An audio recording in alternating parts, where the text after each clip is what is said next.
Good morning. I'm Marian LaSalle, and today we have with us Tools, Technology, and Teamwork Talk Show with my co-host Russ Johns and Ted Lehman. Good morning, gentlemen. Good morning.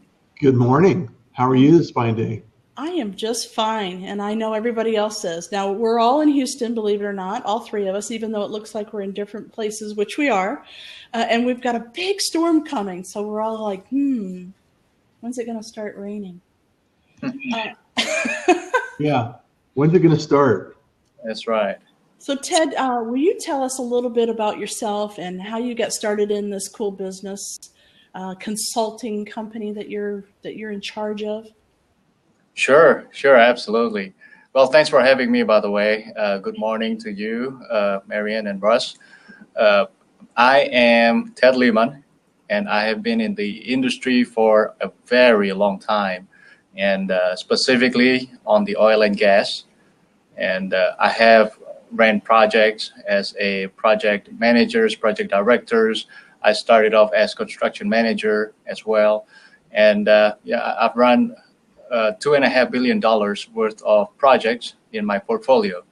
So one day I decided to just do it myself. Let's go ahead and make something out of this experience and knowledge. Interesting. You just one day decided to do that. Yeah, absolutely. I haven't heard this story yet, so this is interesting. I want to dig deeper. Yeah, I really would like for you to dig a little deeper. So one day you woke up and you said, today's the day. I'm going to start my own business, and I'm going to take all the education and experience I've had, and then I'm just going to start something. I'm going to create it. Yeah. Well, this is the way it starts. I first of all, I want to give honor to the people who have given me chances when I was young. Yeah. And, they're giving me chances. They let me do stuff I've never done before. I had never done before. They've given me opportunities to do great things. They've given me trust to do new things, important things, risky things, and amazingly, once they let me do that, I feel grateful about it. And at the same time, I was very successful in doing that. So I just want to give honor to those people. There's a lot of people. I can't mention all their names within 30 minutes of our show, but all those people are out there. So that being said, I did that. Wherever I go, I've always improved the system. And I'm talking about a long time ago when I was working for Houston Community College, for University of Houston, you name it, for even from all those, non-oil and gas places right there, all the way up to where I was and I am right now. I've always improved. And when I was working for corporate America, I'm just thinking that, I think I've learned a lot of these things right here, and I think I can do one myself. So that's when, although the security of paycheck on the 1st and the 15th is not there, but just the joy of actually going out there and do new challenge every day is actually a catalyst in my life. So I just one day told myself, I survived working with these guys right here. We're running hundreds of millions of projects. And, so what's the difference between me doing it in that office versus my own office? That's how I really stepped out of my comfort zone and just do it. And of course, my wife is a big part of this. If she said no, that would mean no. She is the CFO of the family. So. So what I hear you say is you had a lot of people that were supporting you. You had a lot of people that were allowing you to be who you are and bring out the best in Ted. Yes. That's fantastic. It's always Russ, great to have support. Yeah. You have the same, don't you, Russ? You have a lot of support. Oh, yeah. I have a tremendous amount of support. Ted and Marian support me and my kids. So. Yeah, so, that's good. It's amazing what we can do when we have a little bit of support and encouragement. Kids in school, activities in everyday life, and everything else. And and it's about, everybody has their own definition of success, right? Yeah. And one of the things we wanted to talk about on the topic today was, now that you're successful, and we can kind of go over that, what that means to Ted. What is Ted Leeman? How is that defined, and what does that mean to you at this point in time? Maybe you can talk a little bit about that. Go a little deeper. Sure, absolutely. And people have their own definition of success, and what I told them is that choose that definition carefully, because some people, when they work when they're working in their career, their definition of success can be, I want to be the president of the company, I want to reach 100,000 a year, or sometimes they just say, I just want to get 3 weeks off in a year. Yeah, and the definition of success is different for everybody. Now, for entrepreneurs, the definition of success is also varies in different ways. Some of them are saying that my definition of success as entrepreneur, that means I can wake up anytime I want. I can come to the office anytime I want. I can work anytime I want. So that's why you see and not too many people know this, only a couple of people actually in the world can wake up and go out to the beach, enjoy the beach, and go home and still have money. And most of the time, I would say with all the people that I've met in my life, 100%, those are not people who have business. They inherited something, but they don't have business. Business people, they're always active. They're always onto something. And the story that I want to wake up whenever I want to come to the office whenever I want to, that never happens with business people. I mean, you guys can validate me. I don't know if that's true or not. Well, one of the things that I was thinking about that is entrepreneurs as a whole have to create something. Business owners, creatives, entrepreneurs, our whole mission. I mean, when we wake up, that's what we're thinking about is, what can I create today? It's not, how can I not do anything today? It's how can I create today? I would go nuts if I can't imagine not doing something when I wake up, and I don't mind, it could be many things. So, the idea of vacation really doesn't appeal to me.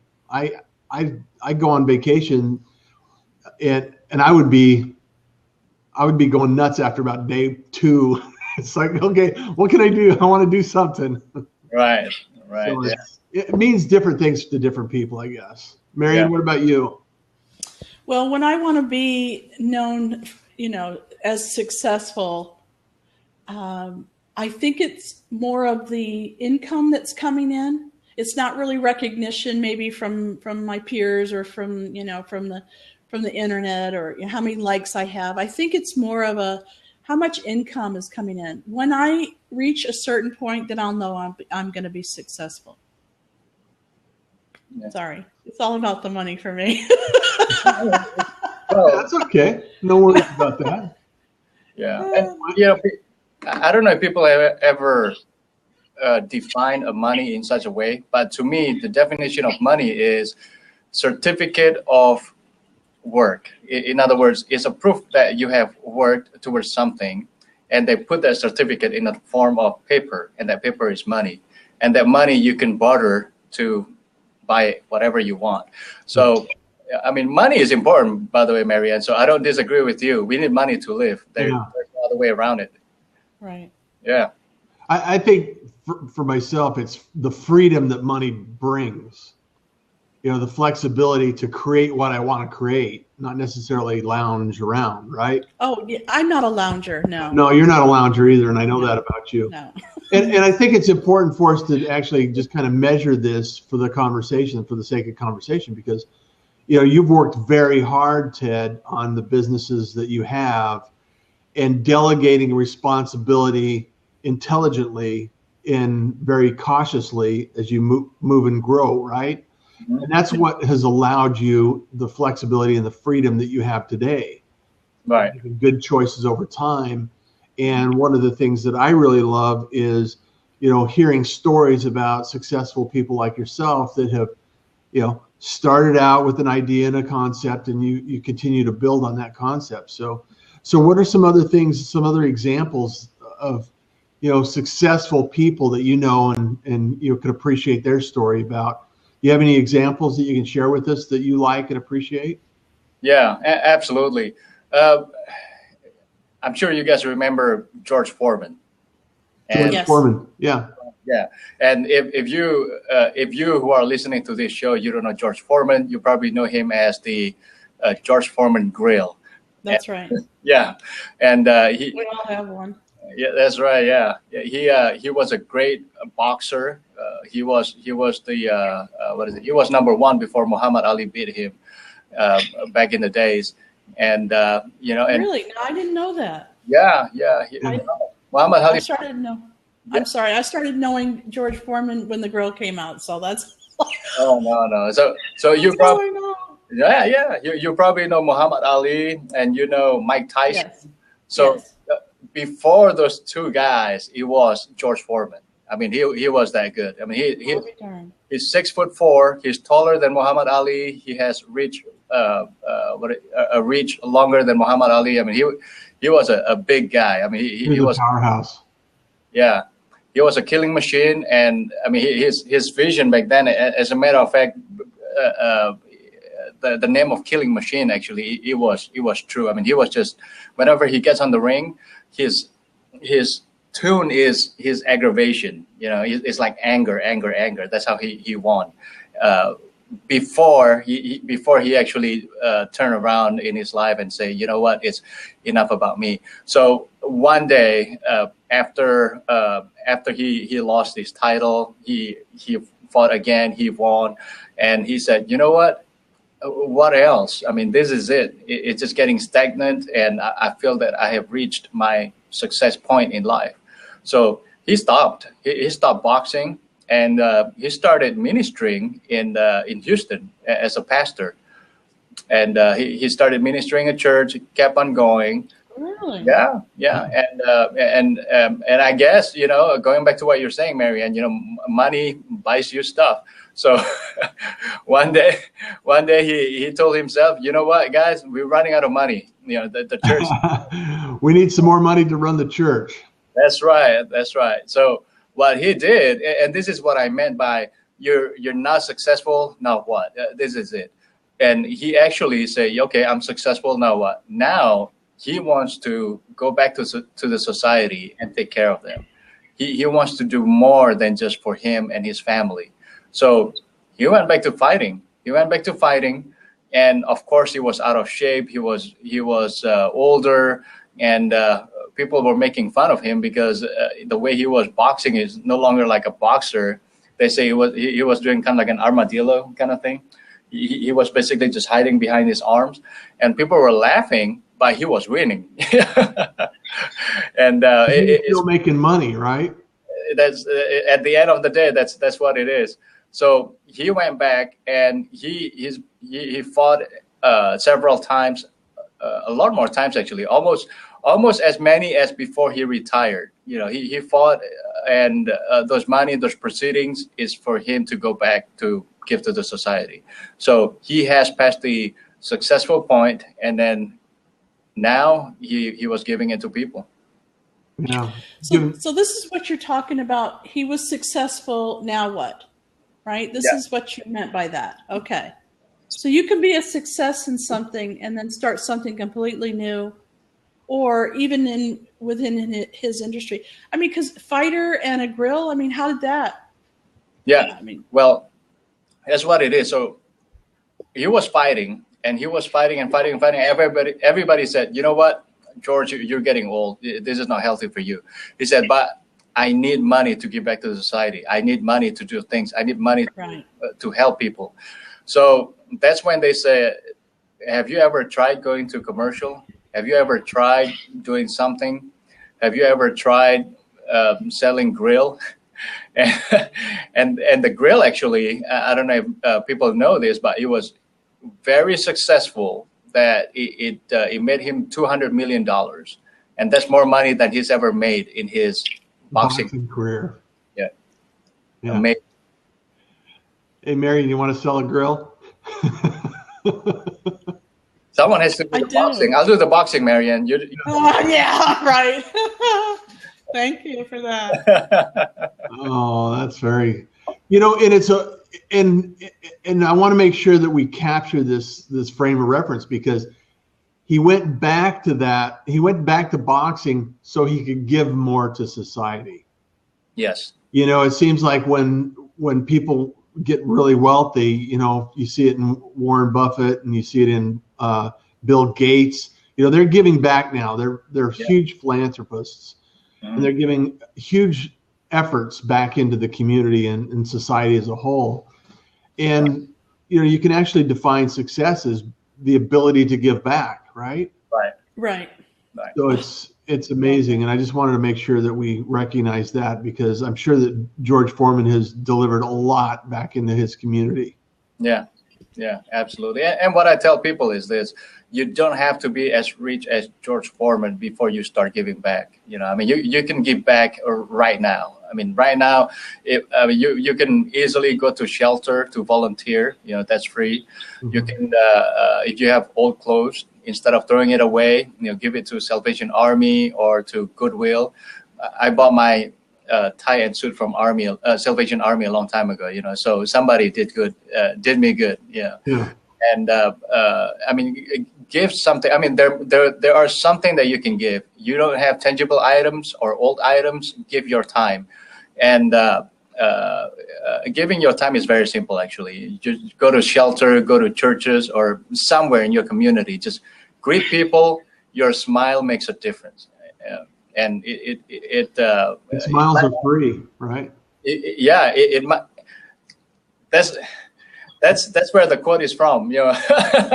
Ross John's tweets and postings and everything. He always says smiles are free. So that's an amazing saying. That's right. So, smiles are free, and you just give it to them. And by the way, it releases good chemical in your body too. So not only it does. It's a proven fact that smiling will help increase and improve your attitude. So.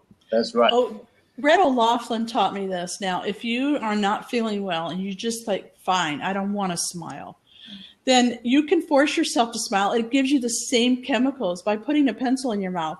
Oh, really? It does the same thing for you. It forces you to smile, and then you feel better. Yeah. I need to get me a pencil. I don't have any pencil. I don't have a pencil either, Ted. I know how to smile. So. Yeah, that's what I tell people. Don't wait until you're very rich before you can give to somebody, because that's not true. You can always give something. Open doors for people who are trying to get into a store, trying to get into an office. It always helps. Now, here's a challenge. Yeah. Here's a challenge that I think is a good habit. So when I go to the grocery store, if I see a cart and it's nearby, I'll grab it and take it back in the store with me. Yeah. Or I use the cart. Simple things like that, it doesn't take any effort. It doesn't take any additional effort. Yeah. To do certain things like that. Like you said, open doors. Yeah. We can all be successful at helping others, right? Yeah. Setting the example, encouraging. Yeah. Absolutely. And, something as little as this, a friend of mine, he's in Indonesia. Uh-huh. Yeah, he pastors a church, and he opened up a school to help out less fortunate children who can't afford to pay for tuition. This is how he walks. When he walks around in the neighborhood, he looks around for nails. And I was asking, what are you looking for? We're walking, we're talking. Why are you looking all around? He said, I just want to look for nails. He said like this one here, and then he threw it to the side. Mm-hmm. And I said, wow, that's true. That nail could have actually stabbed someone's tire, punctures, and actually takes away their time and throughout the day, and of course money too to fix it. And something as little as that, like take nails away out of the road. Like if there's a bottle laying down on the ground, just put it aside, put it in the trash can. Those little things, although people might not directly know that you're actually doing it for them, that's also giving back to society. Yeah. And I always make it a point where make time to be kind. Yeah. That was one of my first jobs growing up.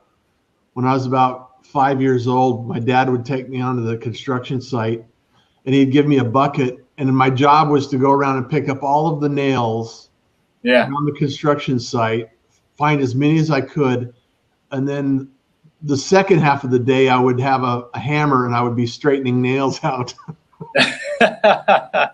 And it was just to keep me busy, is actually what it was. But it was time spent with my dad, and I got to hang out and have, something to do. And, but it's that little effort that you can actually encourage somebody to do something positive, right? Yeah. Right. And that's what it's all about is how can we increase and improve what's around us and who we are and others and lift up other people around who are around us. Yeah. So it's always great to have that environment, where we're encouraging. So and I'm successful. actually changing my answer. It's not money that comes in that makes me feel successful. When I'm successful, I do feel that way, that I've helped. Today I was able to help somebody. Today I was able to train somebody on some portion of their business, or creating media for themselves, or allowing them to be on our show so that they can spread the message that they want to share with the world. So that to me does mean that I feel successful. Yeah. Yeah.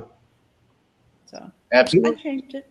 No, yeah, absolutely. That's always a great thing, And I just like what I said at the beginning of the show, I always honor my past bosses, and without them, I would not have been where I am today. They gave me a chance. They gave me their patience. They gave me their knowledge, and the opportunities is just amazing. And to me, right now, the definition of success is, I'm running 4 companies right now currently, and at the same time, we have a lot of people that are working for us that requires a lot of training, requires a lot of attention. Also requires a lot of opportunities for them to be able to rise up and do something different, and this thing here is not so that we can actually gain more from them, but it's more like, what is your career path? What do you want to do? Do we have that position in here? Do we have that project? If not, let me see if I can find that opportunity for you. Let me see if I can use your talent and hobby to nurture that, to help you to get into your next step of career. Yeah. And one other thing I'd like to add to that is, it appears if, when you go throughout the day, instead of seeing obstacles, you see opportunities, right? Yeah. That's what it's really about is how can I be successful at developing opportunities out of other people's obstacles? How can I give back and contribute in a way that helps people with their pain, right? And that's what being successful is really about, is how can I eliminate some of these other challenges in their life. And it's amazing to see. When you think of things like that and you prepare your life like that, it makes things so much easier. And then smiling is a lot easier as well. So Right, that's right, yeah. And what I tell people also is that, don't forget to leave a legacy for your family and the people who are around you. If you are successful, you're okay, you're ready for retirement, save more money. Send out your grandkids to great college. Send them out to great training. Or maybe, and this is something that my father always taught me, is that money is very powerful. So in the case that you have the brain, you have the experience, you have whatever it takes, without money, it's almost impossible for you to start a venture or a business. But when you have money, it's just easier. And that's why now venture capitalists are in high demands right now, because a lot of people have great ideas. Right. Right now, opening up an IT company requires very minimum capital, and yet you can multiply it in hundreds folds. Talking about like Facebook, for example. So it always helps if we can leave a legacy to our family, to our children, to our grandchildren, and money for their schooling, money for their first business, money for their first car, something. But that's actually the definite. Again, going back to the heart of this show right here. You're not successful. Now what? Right. Well, I know that I want to leave a legacy, and that's one of the things I'm working on is what does that look like and what does that mean? And you said earlier, Ted, you have to be very specific. You have to have some specific goals in mind in order to get your target. It's like we've talked on this show before. It's like GPS. You have to set a target before you know where you're going to go, and you're going to have to take turns, and might have to take some lefts and rights and find your way. However, as long as you have a target in mind, you're going to get to your destination. If you have no target, every road will lead you there. So that's right. It's important to know what that looks like, right? That's so true. That's true. That's true. And if I may add a little on that, is that a lot of employees, employers, business owners, entrepreneurs, they lose track because of this. They lose track because they wake up in the morning, they're like, oh, you know what? I'm going to do ABC. And then, and then tomorrow when they wake up, they say, I'm going to do DEF tomorrow. And if they don't have a goal and they don't stick with it, that's exactly what they're going to do. They're going to do A all the way through Z, and then all of them are halfway cooked. They're not really cooked. They're not really done. And after a year or so, this is how businesses actually close too. They say, I've tried, but I can't do it. But truth be told is they don't have a goal. They don't have a vision that they set. So they just lose track. And if you work with team, you guys are a great team. When you work in a team, it's always easier for you guys to tune up to each other. It's like, hey, Marian, did you do that one? Oh, Russ, yeah, I did. How about that one, Russ? Yeah. But when you're like working alone, or let's say you're working in a group, but the group actually is of the same mind, they say, man, this is so great. This is good. Let's do ABC. Okay, great. And then next week it's like, oh, you know what? We haven't done DEF. Let's do DEF. And then later on, after you're doing all these things here, after a couple of dozens, it's like, you know what? We haven't finished ABC. We haven't finished DEF. And later on, you just got... That's easy to do. Yeah. Because you get caught up in what's happening. You've got to put fires out, and you've got new ideas. And it's so easy to do that and not go back. Russ and I had this discussion just a couple weeks ago. I said we need to go back and solidify the actual foundation that all of this business is sitting on. The website and the CRM, and get everything really solid before we move on to the next thing. Well, and we've had that conversation on this show as well. And if you go back to the previous episodes, we've talked about systems, right? A, B, and C are the systems that build the foundation for our company. And as entrepreneurs and creatives, especially myself, being self-distracted all the time, is you have this opportunity to be distracted about other things that are going to lead you astray. So you have to continue with your goal, right? Yeah. Focus and say, okay, what's my goal? What am I working for? Is this activity and this task contributing to my goal or distracting from my goal? Yeah. So Absolutely. That's great wisdom to share, Ted, and I appreciate you bringing that up because that's, I think, so important that, and so many people lose sight of that. So. Yeah. Well, I just want to thank everybody for coming in today. And if you want to see all the replays, you can go to futuremediaassociation.com and check them out because they all have golden nuggets inside them.